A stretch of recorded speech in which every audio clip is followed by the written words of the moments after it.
Salut les amis, vidéo avant-match Barça versus Espagnol. Avant de passer à l'avant-match Barça versus Espagnol, nous allons faire le point sur l'actualité du Barça. D'abord, on commence. Pendant que tout le monde pensait que Robert Lewandowski allait manquer 3 matchs, la direction du Barça a fait appel auprès du tribunal contentieux de Madrid. Le tribunal a autorisé Robert Lewandowski à participer au match de demain. C'est une très bonne nouvelle. Et enfin, notre meilleur défenseur est de retour. Ronald Araujo a reçu le feu vert de la part du staff médical du Barça pour participer au match de demain. Il est bien sûr dans le groupe. On a hâte de le voir jouer. On enchaîne avec une page Mercato. Tottenham a fait une offre de 15 millions pour le milieu du Barça, Franck Kessié. Mais pour l'instant, l'Ivoirien ne souhaite pas entendre parler de transfert car il souhaite s'imposer en tant que milieu tollé du FC Barcelone.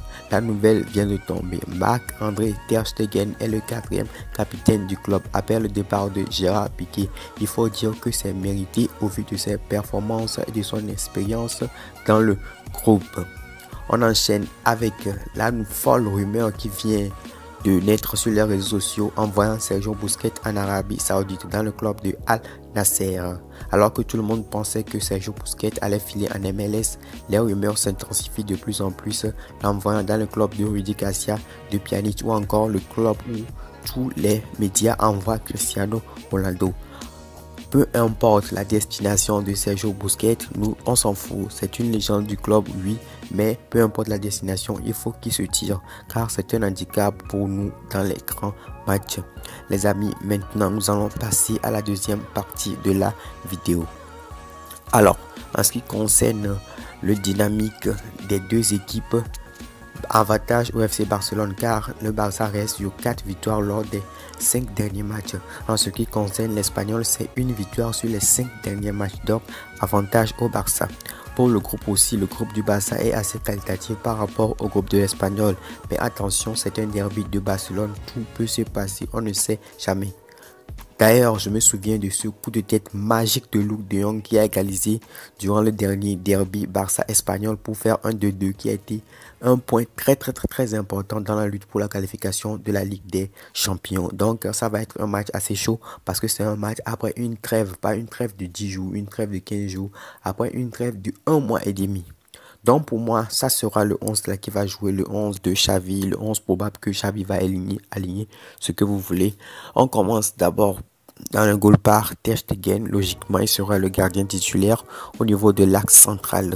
Je pense que Araujo ne sera pas titulaire d'entrée parce qu'il revient de blessure, il est trop juste. Donc l'axe central va se composer de Christensen et de Jules Koundé parce que Rudy Garcia aussi, selon certaines informations, il a ressenti des gênes à l'entraînement. Sur le côté, on part avec Alejandro Balde directement, pas la peur de faire des trucs de clown. Jordi Alba a montré de belles choses à la Coupe du Monde, mais pour moi, le latéral gauche titulaire du Barça, c'est Balde.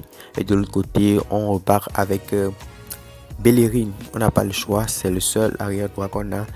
À ce qui paraît, Sergio Roberto est de retour de blessure aussi, mais je pense que Bellerin sera titulaire.